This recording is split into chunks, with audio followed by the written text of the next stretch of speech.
شاید وہ یہ کہنا چاہ رہے ہیں کہ اللہ تعالیٰ بڑا غفور رحیم ہے، جو مرضی کر دے رو بخشش ہو ہی جانی ہے.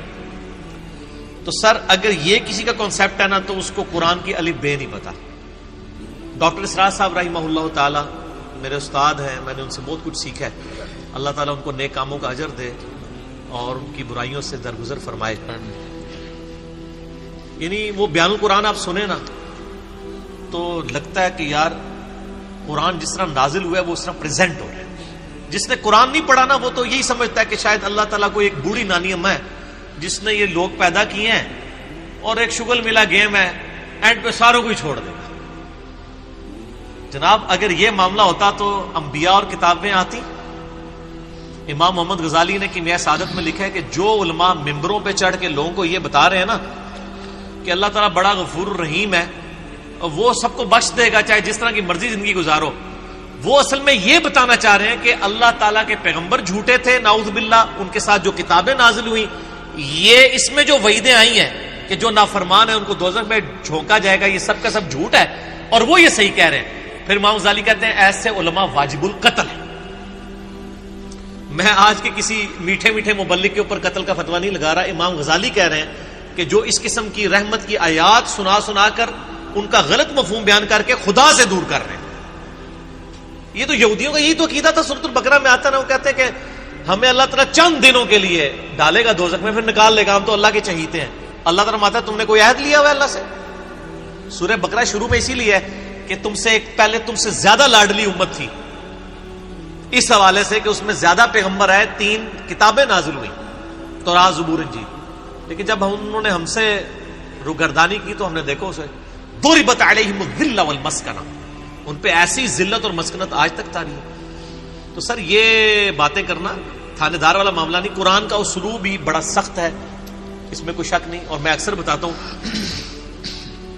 2011 کی بات ہے، ہمارے محلے میں ہی ایک مسجد، یعنی لڑکیوں کا ایک مدرسہ ہے اہل حدیث کا.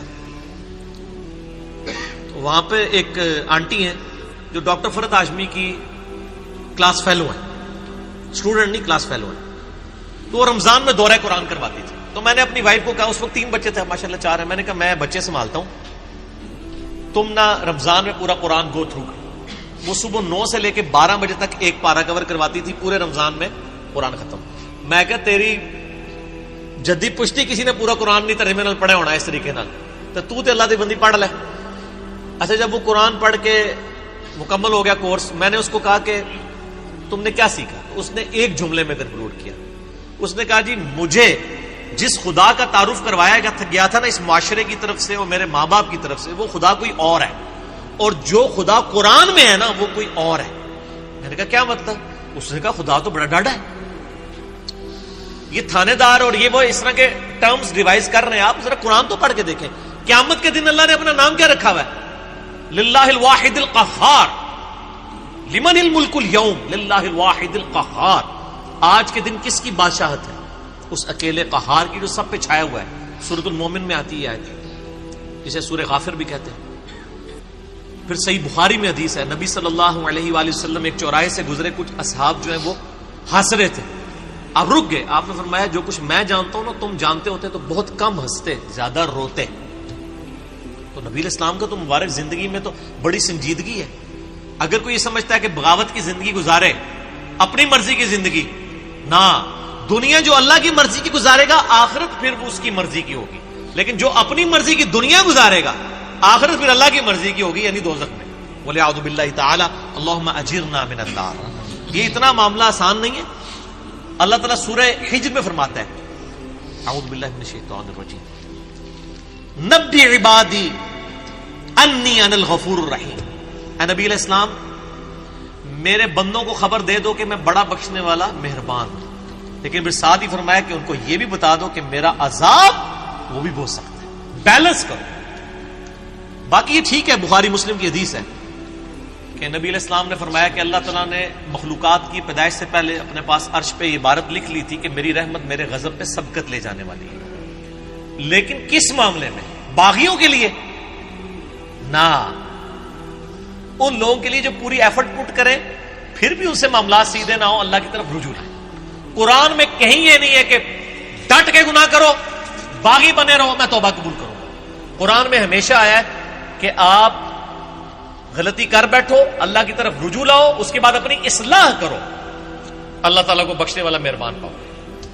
اسی پہ میرا مسئلہ نمبر 18 ہے، گناہ کبیرہ اور توبہ کا بیان، اور وہ آیت نمبر بھی 17 اور 18 ہی ہے سورۃ النساء کی. میں وہ پڑھ بھی دیتا ہوں. اعوذ باللہ من الشیطان الرجیم، بسم اللہ الرحمن الرحیم.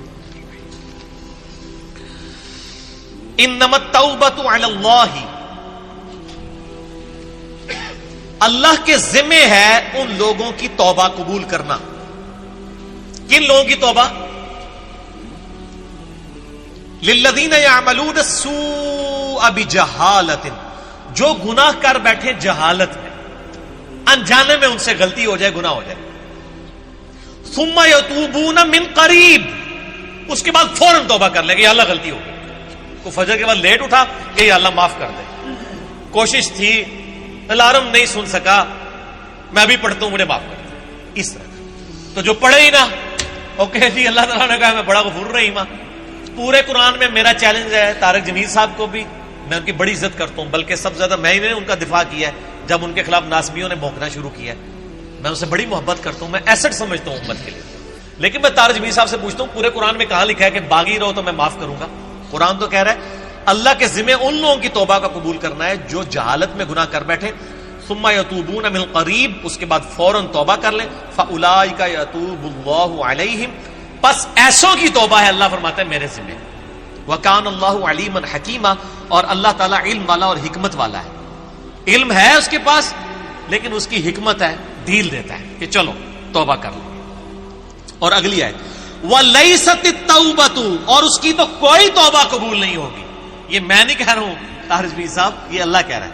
لِلَّذِينَ يَعْمَلُونَ السَّيِّئَاتِ، جو کہ گناہ کرتا ہے، حَتَّى إِذَا حَضَرَ أَحَدَهُمُ الْمَوْتُ، یہاں تک کہ جب اس کی موت کا وقت آ جاتا ہے، قَالَ إِنِّي تُبْتُ الْآن، وہ کہتا ہے یا اللہ میں اب توبہ کرتا ہوں. وَلَلَّذِينَ يَمُوتُونَ وَهُمْ كُفَّارٌ، اور نہ ہی ان کی توبہ قبول ہوگی جو کفر کی حالت میں مرے.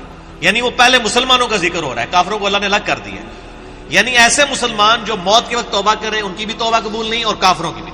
اولئک اعتدنا لهم عذابا الیما، ایسے لوگوں کے لیے ہم نے دردناک عذاب تیار کر رکھا ہے. اللہم اجرنا من النار، اللہم اجرنا من النار، اللہم اجرنا من النار. اللہم من احییتہ منا فاحیہ علی الاسلام ومن توفیتہ منا فتوفہ علی الایمان. تو یہ تو دیکھ لیں، یہ تو قرآن کی ڈاکٹرائن ہے. آپ اس کو تھانے داری والی معاملہ کہہ رہے ہیں اور یہ کر رہے ہیں. باقی ٹھیک ہے کہ اگر ایک بندہ گناہگار ہے آپ اس کو یہ کہیں کہ توبہ کر کے اللہ کی طرف آؤ. وہ 99 قتل والا واقعہ بھی ہے نا بخاری مسلم میں. ہم نہیں کہہ رہے مایوسی پیدا کریں، لیکن ہم کہہ رہے خام خواہ لوگوں کو امیدیں بھی نہ دلائیں.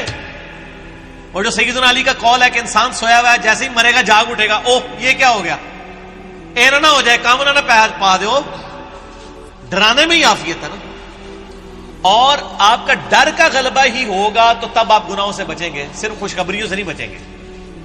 ٹھیک ہے، میں آپ سے کہتا ہوں اگر دنیا میں یہ آفر کی جائے اللہ کی طرف سے کہ جو مرضی یاشی کرو عذاب کوئی نہیں ہوگا لیکن جنت نہیں ملے گی، سارے کہنے کے جنت ہی کئی لوڑ آتی ہے جنت بنا لینا. پریکٹیکل چیک کر لیں. اور اس کے بدلے میں اگر یہ بات کی جائے کہ جی آپ دنیا میں اللہ کی تابع فرمان بن کے رہو، ادروائز آپ کو دوزخ میں جھونک دیا جائے گا، کوئی بچت نہیں ہوگی، تبھی لوگ اللہ کی طرف آئیں گے. آپ اگر یہ بھی لالچ لوگوں کو دیں کہ نیک مال کرو گے تو جنت ملے گی، برے مال کرو گے تو کچھ نہیں ہوگا، کوئی نہیں کرے گا جب تک آپ ڈر دیں. اور یہ نیک بندوں کی اللہ نے نشانی بتائی ہے. وہ دعا کرتے ہیں ربنا اصرف عنا عذاب جہنم ان عذابها کان غراما. سورۃ الفرقان میں جو مسئلہ 120 ہے، اہل ایمان کی 12 خصوصیات، میں نے پورا لیکچر ریکارڈ کروایا ہے. ایک خصوصیت یہ کہ وہ دعا کرتے ہیں اے اللہ ہم سے دوزخ کا عذاب پھیر دے، وہ تو ہمارے گلے کا پھندا بن چکا ہے، لٹکتی تلوار ہے. اہل ایمان تو ہر وقت ڈرتے رہتے ہیں. اللہم اجرنی من النار کیوں وظیفہ تعلیم کیا گیا ہے؟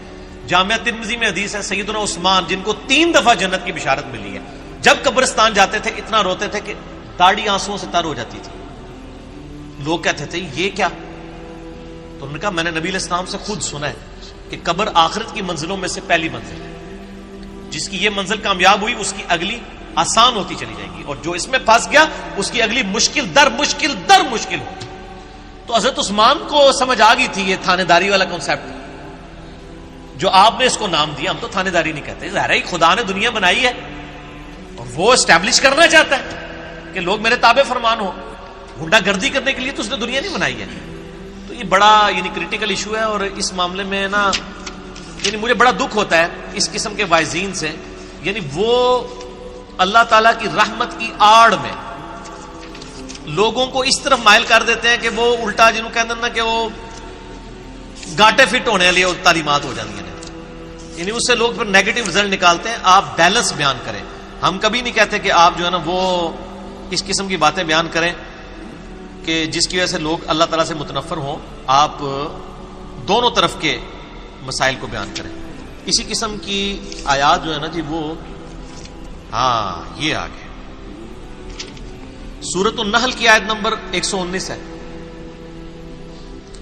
ثم ان ربک للذین عملوا السوء بجہالۃ، پھر اس کے بعد تمہارا رب ان لوگوں کے بارے میں جو جہالت میں گناہ کر بیٹھے، جو لوگ ثم تابوا اس کے بعد وہ توبہ کر لیں، من بعد ذالک گناہ کرنے کے بعد، واصلحوا اور اپنی اصلاح کر لیں، ان ربک من بعدها لغفور رحیم، بے شک اللہ تعالیٰ اس کے بعد ضرور غفور رحیم ہے. کس کے بعد؟ جو اللہ کی شرطیں پوری کرے گا. کیا شرط ہے؟ جہالت میں گناہ ہوا، پھر اس کے فوراً بعد توبہ کی اور اپنی اصلاح بھی کر لی. خالی چھڑی توبہ نہیں. یا ایھا الذین آمنوا توبوا الی اللہ توبۃ نصوحا، اے ایمان والو اللہ کی طرف ایسی توبہ کرو جیسا کہ توبہ کرنے کا حق ہے. اب یہ ڈاکٹرائن کلیئر ہوگی. جو توبہ کرے وہ اصلاح کرے، ان ربک بے شک تیرا رب من بعدہا اس کے بعد لغفور رحیم ضرور بخشنے والا مہربان ہے. میرا چیلنج ہے، قرآن میں کہیں یہ نہیں ہے کہ آپ باغی ہو جائیں اسی طرح زندگی گزاریں. ترمذی میں روایت ہے کہ موت کے غرغرے سے پہلے پہلے توبہ قبول، لیکن کس کو پتا ہے کہ کس وقت موت کا غرغرہ آ جائے گا. تو اس قسم کی باتوں سے ڈسیو نہیں ہونا چاہیے. ایسے وائزین کی ان کو بھی سمجھانا چاہیے، اور میں ان سے یہ کہوں گا قرآن پڑھیں تو آپ کو پتا چلے گا کہ آپ کی یہ ڈاکٹرائن جو ہے وہ بالکل کتاب و سنت کے خلاف ہے. ٹھیک ہو گیا.